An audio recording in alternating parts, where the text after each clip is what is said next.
Good morning, and welcome to 365 Days of Stories with Theo Mayer. Here we are on day 62. We're continuing the legend of the Rose of the Alhambra. Now remember that Jacinta had witnessed this apparition coming out of the fountain.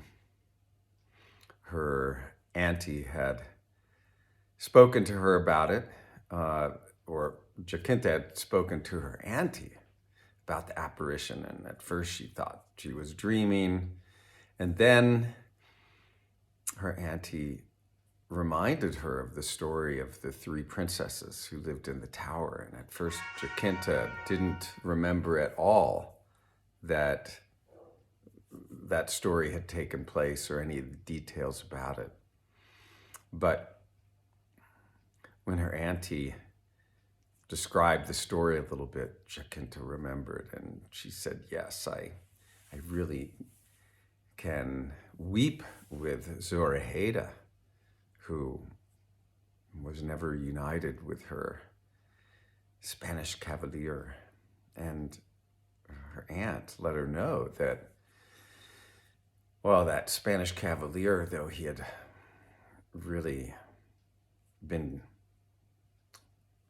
distraught over Zorahayda not having descended the ladder and eloped with him, he'd gotten over it in time, married a Spanish princess, and that in fact Jacinta was his descendant.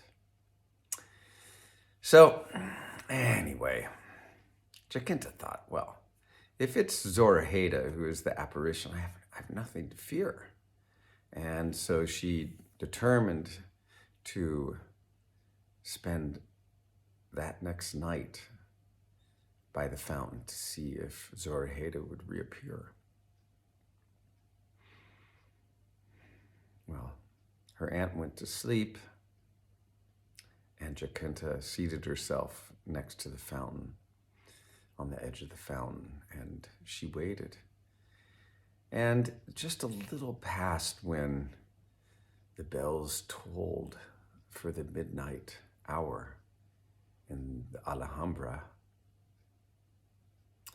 the waters of the fountain began to tremble again and to bubble.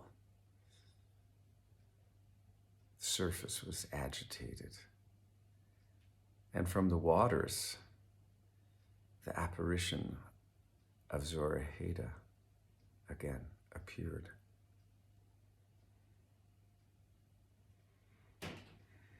I think for any of us, if something like that happened, we couldn't help but be a little bit frightened by it.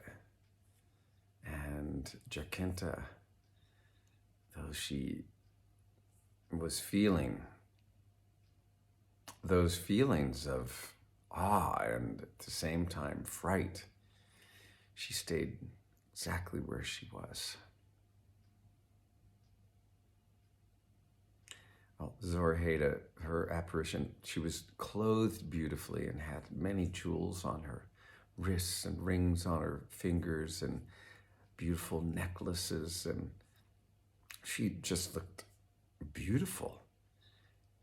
And then she spoke to Jacinta. She said, my sweet maiden, why is it that you are here weeping at the fountain? What is it that causes you such sorrow? Jacinta said, and with comfort, because Zorahayda had spoken so gently and sweetly to her, Jacinta said, it is because of the faithlessness of man. My heart is sorrowful. I am parted with the one I love. Zorahayda said, I know that sorrow as well. For when I had the chance to run off with my love, my courage did not match my faith. As a result, the genies were able to take a hold of me. And here I am under enchantment until that can be lifted by some pure Christian soul. For you see, I was devoted to that faith, and yet I could not make manifest it in my life. And therefore I am stuck here. The only way that I could be freed from that enchantment is to be baptized into that faith by a pure Christian soul. Would you be the one who could undertake such a task? The apparition of Zorahayda asked. Jacinta, without thinking about it for a moment, said, "Yes, of course I could do that." Zorahayda responded, "Then come close to me, and do not worry. There's nothing to fear. All you need to do is take some of the water of this fountain and sprinkle it over me, and the enchantment will be broken. And know that your loss of love and the pain that you feel will likely pass in the days that come." Well, Jacinta, she took some water in her cupped hands and she threw it, sprinkled it over the apparition of Zorahayda. And as she did so, it was as if that apparition just melted away into nothing. And the surface of the waters, it was as if a slight mist fell upon them, and then they became peaceful and placid. There was one thing that took place as this apparition faded into nothing. Zorahayda, remember, was known for her incredible music, for her incredible lute playing. As she faded into nothing, she dropped her silver lute next to Jacinta. Now, after this baptism had taken place, Jacinta rose up and went to her bedchamber and tried to sleep, but she was wide awake, remembering the whole thing that had happened all through the night.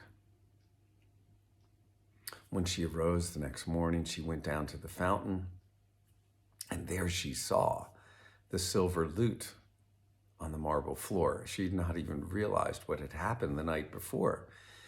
And she went and got her auntie and told her everything that had happened, and then brought her down to the fountain and showed her the silver lute as proof to what had taken place.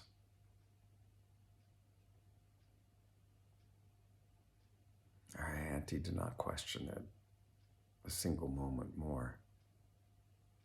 And she especially was convinced of the entire thing when Jacinta picked up the lute and put it to her lips and began to play. And the most incredible sounds began to come forth.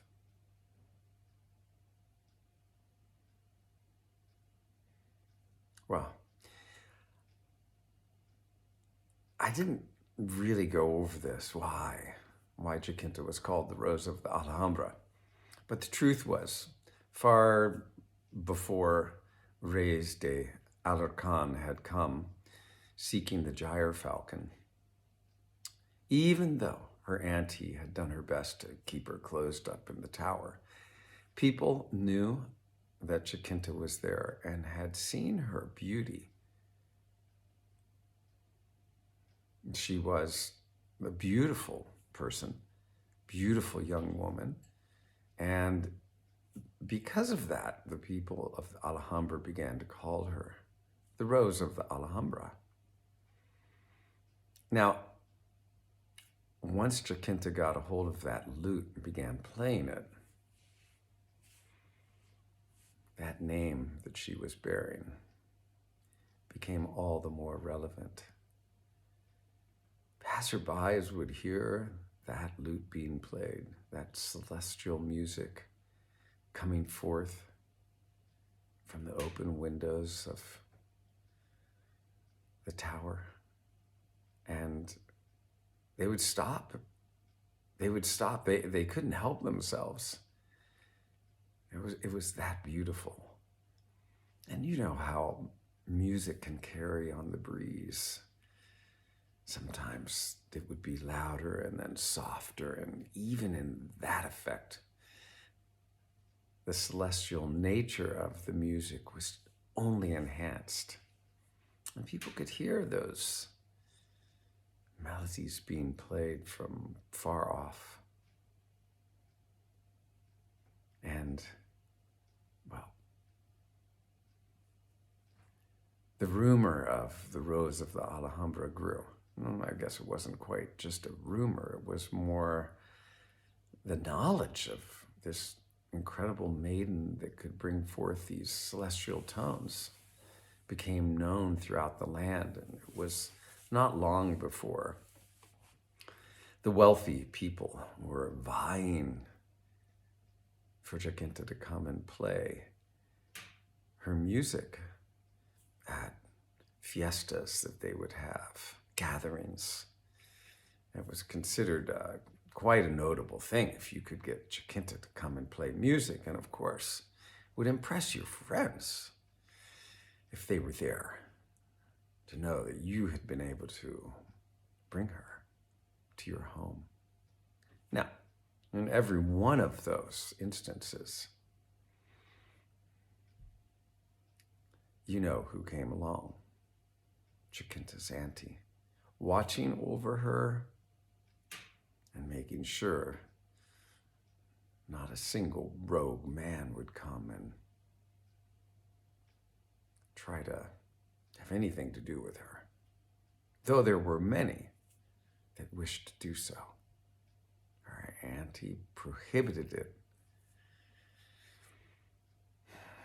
Well, I'll tell you that, you know, Philip and Isabella, the king and queen, they'd gone off. And now, Philip was known to be a little bit off. And there was one thing that seemed to cure his craziness more than any other, and that was music. And he would have these periods of time where he would feel pain in all kinds of the bodies, but it went way too far at one point. After a long period of feeling great pain, he thought himself dead.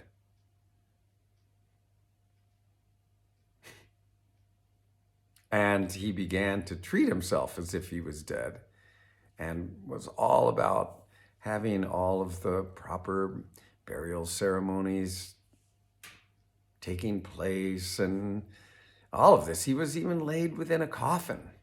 And then he was really upset that things weren't happening more quickly, that he was not being laid in the ground more quickly. And he was demanding that this take place. And what were his servants to do? Now, I will tell you, Isabella, who knew he was quite crazy, was very happy to take up the specter and watch over all of the royal dealings in his crazy episodes. Now, this one about him being dead and all of that, she heard about Jacinta, and she called out or sent word to have her brought to the court to see if she might have the proper effect on the king. Now, we'll leave the story there. Tomorrow we'll pick it up and see if Jacinta responds, and if she does, what she's able to make happen with her beautiful music. Okay, thanks for joining. Have a good rest of your day.